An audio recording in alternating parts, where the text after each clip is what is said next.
ஒருத்தர் பணத்தாசை பிடிச்ச ஒருத்தர், பணம் இல்லைன்னா அந்த ஆளுக்கு தூக்கம் வராது. எதையும் யாருக்கும் ஒத்த ரூபா கொடுக்கப்படாதுன்னு ஒரு மனசு. ரொம்ப நெருக்கடியான ஆளு, வட்டி கொடுக்குற பழக்கம் இருக்கு. வட்டி பணத்தை வட்டிக்கு மேல வட்டி போட்டு அதை குட்டி போட வைக்கிற அளவுக்கு திறமையான ஆளு. ஆமா, கொடுக்க மாட்டாங்க அஜெண்டால. அப்படி வசூல் பண்ண போறாரு. கொஞ்சம் வசூல் வந்துருச்சு. அந்த காலம் நான் சொல்றது பழைய காலம். அப்படி பழைய காலத்தில் அந்த வசூல் பண்ண தங்க காசு கொண்டுகிட்டு வர்றாரு. ஒரு சாரட்டு வண்டியில கிளம்பி வர்றாரு. சாயந்தரம் நேரம் கொஞ்சம் அசதியில் அப்படி படுத்து தூங்கிறாரு. ஒரு பை மட்டும், பல பையில பணம் இருக்கு, பொன் முடிச்சு, ஒரு முடிச்சு மட்டும் நழுவி விழுந்துருச்சு. இவர் நேரம் வீட்டுக்கு வந்துட்டாரு. வீட்டுக்கு வந்ததுக்கு அப்புறம் தான் தெரியுது ஒரு முடிச்சா காணணும். பதறி போனா ஜெண்டா, ஆகா பணம் முடிச்சு போச்சே, வட்டி வாங்கின காசாச்சே, எங்க எடுத்தானே என்ன ஆச்சோ ஏதோ என்ன பண்றது, பதறி போய் என்ன பண்றாரு, ஒரு முடிவு எடுக்கிறார். இந்த தண்டோரா போடுற காலம் இருந்துச்சு. அப்ப இந்த மாதிரி இன்னாருடைய பணம் முடிச்சு விழுந்துருச்சு, யாராவது எடுத்தவங்க கொண்டாந்து கொடுத்தீங்கன்னா 100 பொண்ணு சன்மானம் கொடுக்கப்படும் அப்படின்னு அந்த அறிவிக்கப்படுது. 100 பொன் சன்மானம் வழங்கப்படும். இப்ப யதார்த்தமா அங்க உள்ள ஒருத்தர் ஏழ்மையானவர், அவர் வறுமையிலும் செம்மையா இருந்தவர், ஒரு பிள்ளையார் கோயில் கட்டி போடலாம்னு கனவு கண்டுகிட்டே இருக்காரு ரொம்ப நாளா. அவர் குளிச்சு முழுகிட்டு அந்த வழியா வர்றாரு. அந்த பொண்ணு பை, பணப்பை கிடக்கு, அந்த தங்க காசு உள்ள பை எடுக்கிறாரு. கனமா இருக்கு.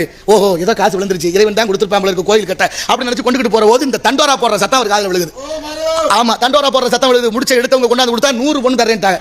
அவர் நேர்மையா நமக்கு 100 பொண்ணு கிடைச்சா போதும், எப்படியும் கோயிலை கட்டி போடலாம் நினைச்சு உண்மையிலேயே காலையில கொண்டு போய் குளிச்சு முழுகிட்டு அந்த பணத்தை கொண்டு போய் அந்த வட்டி பணத்தை தொலைச்சாரு பாருங்க, அவர்கிட்ட கொண்டே கொடுத்தார். அவர் வாங்கினாரு. ரொம்ப ஆச்சரியத்தோட எண்ணி பாக்குறாரு. 800 பொற்காசுகள் இருக்கு.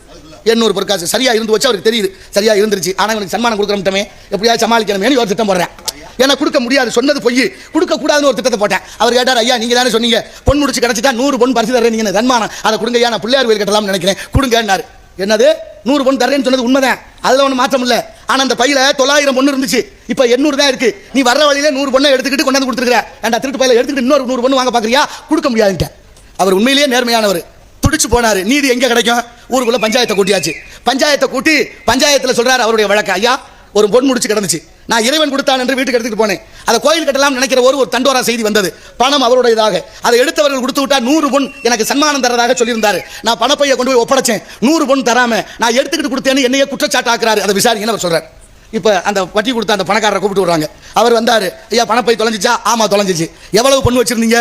800 பொண்ணு வச்சிருந்தேன். 900 பொண்ணு வச்சிருந்தேங்கிறாரு. இப்ப எவ்வளவு இருக்கு? 800 இருக்கு. எடுத்துட்டு வாங்க, எண்ணுவோம்னு பஞ்சாயத்துல வச்சு எண்ணப்படுது. எண்ணி பார்த்தா உண்மையிலேயே அது 800 பொண்ணு இருக்கு. இப்ப பஞ்சாயத்து என்ன தீர்ப்பு சொல்லணும்? 100 பொண்ணு நீ எடுத்தியான்னு கேட்கணும், இல்ல நீ எடுக்கல இதான் சொல்லணும். தீர்ப்பு எவ்வளவு நுட்பமா வழங்குறாங்கன்னு பாருங்க. ஒரு உதாரணத்துக்கு சொல்றேன். உடனே 800 பொற்காசு உள்ள பணப்பையை வாங்கி கண்டெடுத்து கொடுத்து அவர்கிட்ட கொடுத்து நீங்க கொண்டுட்டு போங்க, இது உங்களுக்கு தான்ட்டாங்க. என்ன காரணம் சொல்லணும்? காரணம் சொல்லணும் இல்ல, கொடுத்தாச்சு. இப்ப பணத்தை பறி கொடுத்தா அவன் அழுவானே, ஐயா என்ன பணத்தை வாங்கி அந்த ஆள்கிட்ட கொடுத்துட்டு ஏன் காசுல நீ எவ்வளவு வச்சிருந்த?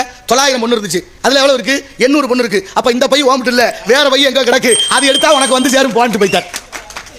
நீதினா அப்படித்தானே இருக்கணும்.